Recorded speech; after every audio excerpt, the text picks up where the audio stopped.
Olá, eu sou a Maria Salomão e nós vamos dar início ao nosso momento Perguntas e Respostas no Centro Virtual Família Espiritual. Na primeira questão de hoje, qual o critério para se frequentar uma mesa reunião mediúnica? Então, essa pergunta foi bastante interessante, porque existe sim um critério muito importante para que se frequente uma reunião mediúnica, que são o estudo, o curso direcionado para mediunidade, ou aqui em Bauru chama-se COEM, em outras cidades tem outros nomes, curso de mediunidade. Precisa ter essa noção para que se possa frequentar um grupo mediúnico, porque é muito sério. Então, para que a reunião não seja aberta ao público. As reuniões abertas ao público já faz parte do passado, onde não tinham cursos.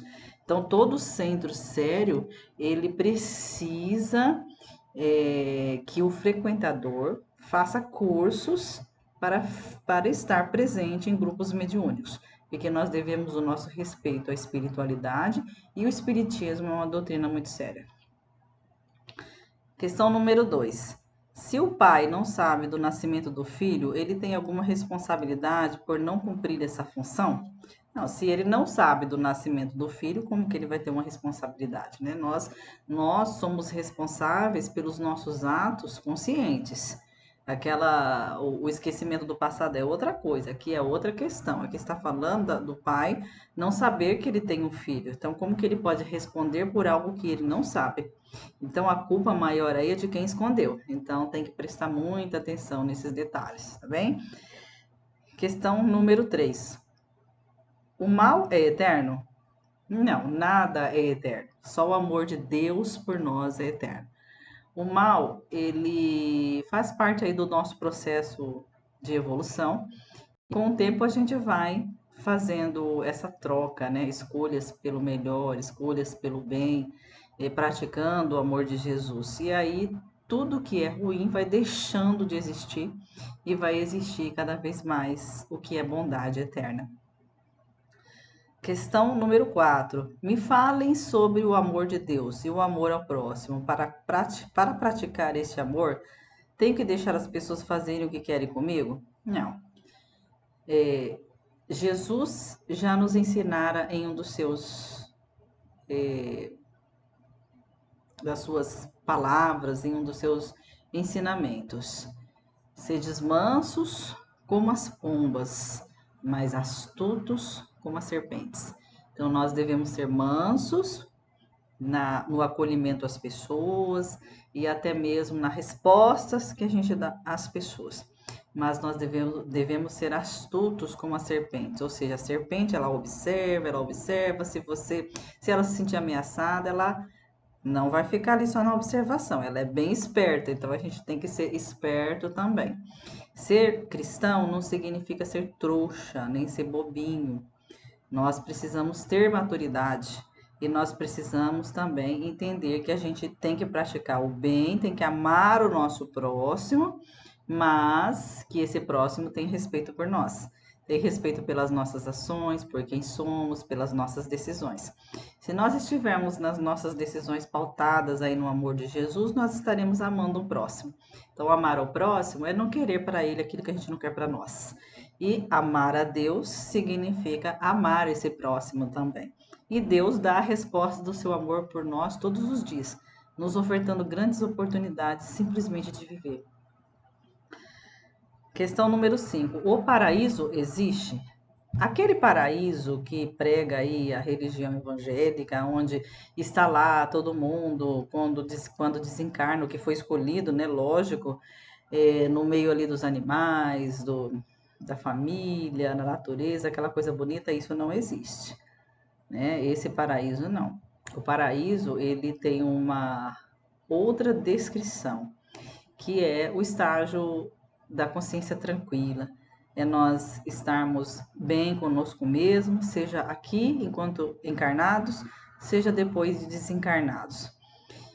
O paraíso significa nós buscarmos o bem-estar também dos nossos semelhantes.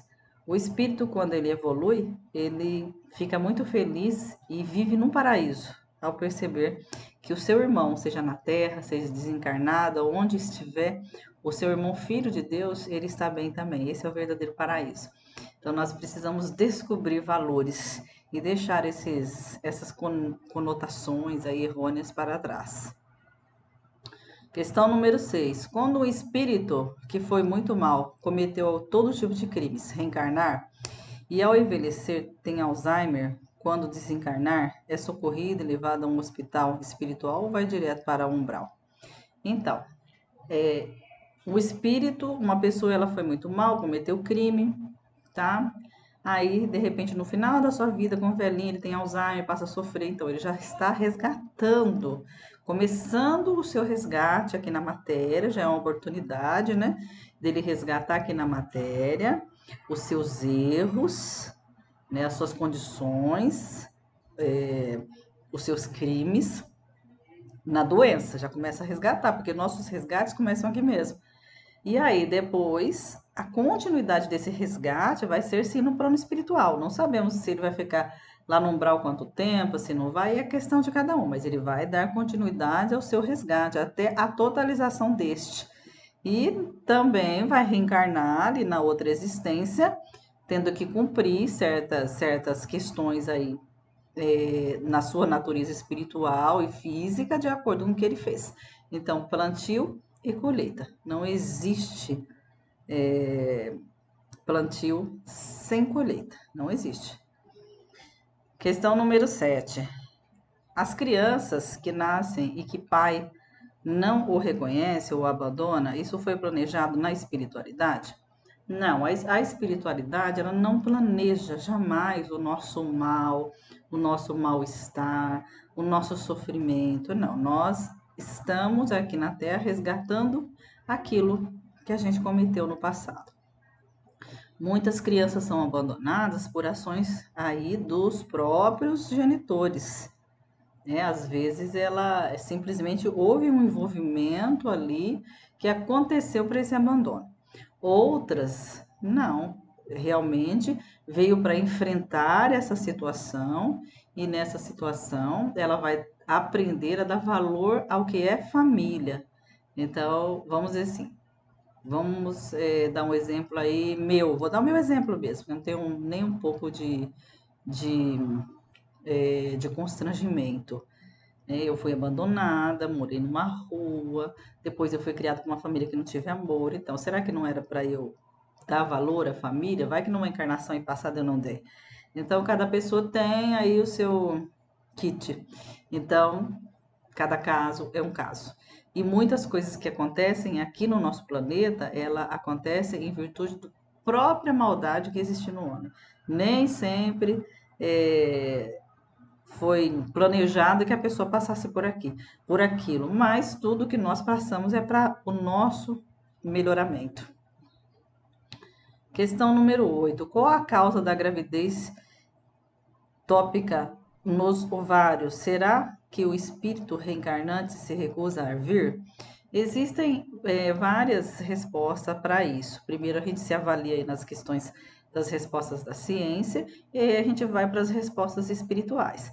Aquela gravidez ali tubária, no ovário, onde que o espírito ele fica até ali, depois ele não consegue reencarnar, tem muitos espíritos que eles realmente se recusam, faz de tudo e acaba não vindo. Outros espíritos são colocados porque o estágio deles de evolução é até aquele período. Então, vou dar um exemplo. No exemplo que nós temos até na história de André Luiz, do Menino Júlio, lá das obras de André Luiz, onde ele reencarnou algumas vezes e houve aborto, e houve também esse tipo de gravidez aqui, que não consegue o espírito reencarnar. Então, ele, como ele foi suicida em várias encarnações, ele precisava, para que o perispírito dele se reconstruísse, ele precisava vir até esses estágios, aí o perispírito vai reconstruindo, vai passando por esses estágios. Isso daí faz parte da ciência espírita. Então, existem várias explicações a esse respeito, tá? Então, algumas delas o espírito realmente se recusa e outra o espírito é para estar até aquele estágio somente. Questão número 9. Por que Deus permite o sofrimento? as dificuldades e as dores físicas e morais. A gente vai voltar a repetir nessa questão. Não é que Deus permite. Sofrimento faz parte do nosso estágio de evolução. Nós é que permitimos esse sofrimento, nós é que construímos esse sofrimento. Somos nós que construímos as dores físicas e as dores morais. Foram as nossas escolhas que fizeram com que eu estivesse aqui agora nessa vida, vivenciando o que eu vivencio. Então, a partir do momento que eu sei disso e tomo consciência, eu começo a trilhar novos caminhos, nova direção, e a minha futura existência, e até mesmo essa existência, vai tornar-se melhor, com menos sofrimento, menos dificuldade, menos dores físicas e morais. Então, tudo sou eu sou responsável por tudo. Se eu quero um amanhã melhor, eu tenho que estar neste hoje ainda melhor. Questão número 10. O que é mundo transitório e existe quantos na espiritualidade? São os mundos que a gente passa simplesmente de um período de reencarnação, naquele período que a gente desencarna e a gente volta, né? Então a gente passa transitoriamente por várias cidades, assim como também os mundos transitórios com relação aos mundos que existem aí no nosso planeta, sejam esses de primitivos, de prova e expiação, de regeneração, tudo isso é transitório. Né? Tudo isso são estágios transitórios do espírito que a gente vivencia, tanto aqui na carne quanto no desenlace. E existem inúmeros que a gente ainda não consegue alcançar e não consegue ver em virtude da dimensão que se encontra os mundos. Né? Com o tempo a ciência vai chegar nisso, mas ainda vai demorar um pouco. Que Jesus possa nos abençoar hoje e sempre.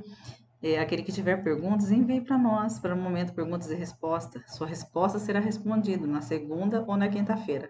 É um momento muito especial com a sua participação. Grande abraço.